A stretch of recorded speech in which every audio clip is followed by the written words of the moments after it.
లక్షల మంది రైతులు ఈరోజు ఇబ్బందులు పడుతున్నారు. లక్షలాది మంది ప్రజలు జ్వరాలతో ఇబ్బంది పడుతున్నారు. గ్రామాల్లో పారిశుద్ధ్యం లేక ఇబ్బంది పడుతున్నారు. ఎన్నో కొన్ని లక్షల మంది ప్రజల సమస్యలు ఉన్నాయి. ఈరోజు మనం దాని మీద ఫోకస్ చేయాలి. ఇలా గుండాయిజం పెరిగిపోయింది రాష్ట్రంలో. నిన్న కూడా 2 ఇవి జరిగినాయి బైసాబ్, మానభంగాలు జరిగినాయి. ఈ రాష్ట్రంలో అత్యాచారాలు నిత్య కృత్యం అయిపోయినాయి.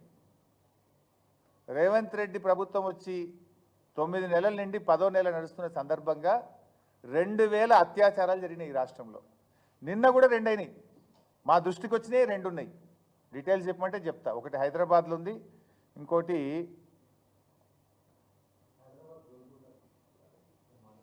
దేవరకద్ర. నిన్ననేమో ఒకటి హైదరాబాద్లో ప్రైవేట్ బస్సులో మహిళపై అత్యాచారం, కేపీహెచ్బి కాలనీ, ప్రయాణికురాలిపై బస్ షెల్టర్లో అఘాయిత్యం. పాలమూరు జిల్లాలో బాలికపై అత్యాచారం, దేవరకద్ర. ఇది మా దృష్టికి వచ్చినాయి. ఇంకెన్ని ఉన్నాయి? అసలు లా అండ్ ఆర్డర్ లేదు.